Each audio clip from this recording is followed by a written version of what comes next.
Muy buenos días, mi nombre es Carlos Alberto Araque Cortés, estudiante de Educación Física, Recreación y Deporte en la Corporación Universitaria Minuto de Dios. Bueno, me corresponde hablar sobre el tema del docente, del rol del docente en la educación. Entonces, inicialmente el rol del docente debe ser eh, llevar al estudiante a pensar, a cuestionarse. Eh, También debe hacer de la escuela, el colegio, el lugar donde se imparta la clase, un lugar donde se prepare para el futuro. También debe ser el rol del educador, del docente, incorporar nuevas tecnologías para mejorar la educación en las aulas digitales, en los campus universitarios. Todo acorde al, al siglo XXI, siglo en el que estamos, que es una era bien digital, donde todo se maneja por medio de computadores, de smartphones, de tablets, bueno, algún dispositivo electrónico que nos permite la interacción. Debe ser también un rol del docente hacer que las clases no sean de repetición y de memoria, sino más participativas, más activas por parte del estudiante, de los estudiantes, ya que aprendemos cuando hacemos y cuando en lo que hacemos están presentes las emociones. El rol del docente debe ser hacer que el estudiante,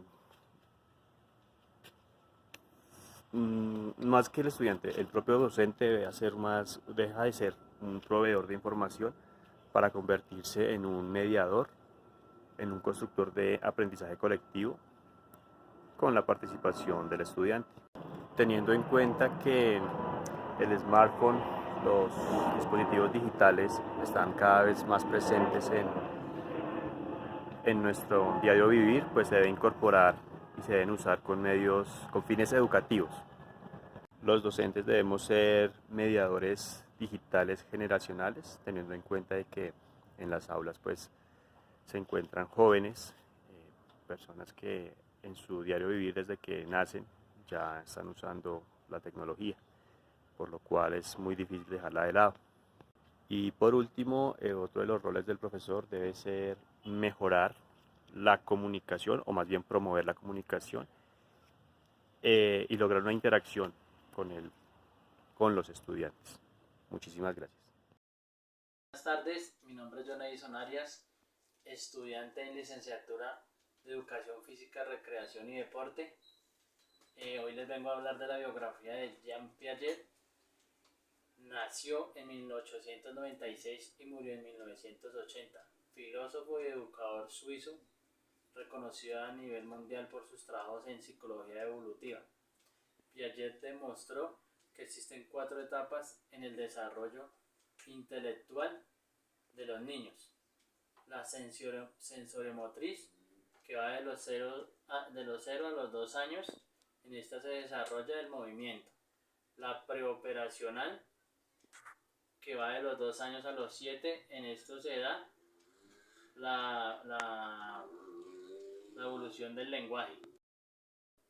La operacional concreta, que va de los 7 años a los 11. En esta se forman las operaciones a partir de lo concreto. La operacional formal, que va de los 12 años a los 15. En esta se dan cambios físicos importantes y emocionales. Su teoría sobre el aprendizaje cognitivo infantil hace que lo cataloguen hoy en día como el padre de la pedagogía moderna. Asimismo, basa su teoría afirmando que los principios de la lógica se adquieren antes de aprender el lenguaje, generándose a través de la actividad sensorial, motriz y la interacción con el medio sociocultural. Muchas gracias. Esta es una pequeña y breve resumen de la vida de... Viene del término latín educere educare, significado de educere, extraer de dentro hacia afuera. Se entiende por el desarrollo de las potencialidades del individuo para desarrollar y entender en lo individual y social.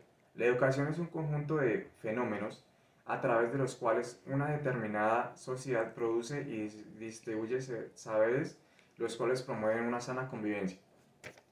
Se habla de educación cuando sabemos que a todos se nos enseñan cosas, bien sea desde casa, en el colegio o fuera de ellas. La educación es un conjunto de necesidades para toda la sociedad humana, ya que posibilita el crecimiento individual, social y cultural. La educación fundamentalmente se aprende en el seno de la familia o en distintas etapas a lo largo de la vida. Hola, buenas tardes, mi nombre es David Zamora y les voy a hablar sobre la definición de pedagogía. La pedagogía es el conjunto de saberes que se orienta a la educación. Entonces, teniendo esto en cuenta, es la ciencia que estudia la metodología y las técnicas de enseñanza y educación, sobre todo en niños. Una palabra que está relacionada con la pedagogía es la andragogía, que se basa en la disciplina del ser humano de forma permanente, basado en sus experiencias y sus vivencias sociales y culturales. Entonces, algunos tipos de pedagogía son la pedagogía infantil, que se basa en el estudio hacia los niños, ya que como están en etapa de crecimiento, pues es fundamental que ellos tengan ese aprendizaje para así tener el resto de su vida. Por eso es importante el rol del maestro en estos momentos. Otra pedagogía es la pedagogía crítica, que se basa en la enseñanza hacia los estudiantes, como mostrarles para que critiquen, como decirlo así, el mundo en su Historia de la pedagogía. La educación tiene su origen en el pasado de la humanidad. Se remonta a las comunidades primitivas, cuando se pasa del nomadismo al sedentarismo. Entonces se da inicio a la transmisión de saberes entre los integrantes de la comunidad, tanto de padres a hijos y así sucesivamente. Da lugar a las primeras ideas pedagógicas mediante aplicación de métodos y técnicas para conseguir las provisiones. Los métodos de enseñanza más antiguos surgieron en el Antiguo Oriente, como es India, China, Persia y Egipto. En Grecia la antigua se gestaron ciertos métodos de enseñanza. Todos eran similares en cuanto a que se basaban en la religión, la escritura, las ciencias, las matemáticas, la arquitectura y los primeros conocimientos científicos surgieron en Egipto. En la antigua China la educación se centraba en temas como la filosofía, la poesía y la religión, enseñanzas de Confucio y Lao Tse. En Persia se priorizó el entrenamiento físico. En Grecia se transformó esto en gimnasia y de aquí surgen pensadores como Sócrates, Platón y Aristóteles como los más conocidos. La idea era alcanzar la perfección mediante la enseñanza de la filosofía, la música, la estética y la poesía, también la literatura y, como ya mencionamos, la gimnasia. En la antigua Roma surge la pedagogía y tuvo origen la lengua latina, el derecho, la arquitectura, la literatura clásica, la ingeniería y la política. Allí se establece el rol del maestro-alumno. Luego de la caída del Imperio Romano surge el cristianismo que cobra fuerza más bien a través de la Iglesia Católica en la época medieval, y así la educación se ve influenciada por el catolicismo. Los jerarcas de la Iglesia comienzan a fundar monasterios y escuelas donde solo podían acceder quienes se iban a ordenar como sacerdotes o clérigos. Más tarde empezaron a acudir los miembros de la realeza. Las ciencias se desarrollaron y dieron lugar a avances como el descubrimiento de América, la cartografía, la navegación y la astronomía. En esa época la educación era tradicionalista, memorística y se centraba en el maestro y se tenía al alumno como un objeto pasivo. También en esa época solamente tenía acceso a la educación lo que eran los hombres, más no la mujer. Ya en la actualidad se continúan desarrollando nuevos enfoques educativos centrados en el alumno para su desarrollo integral.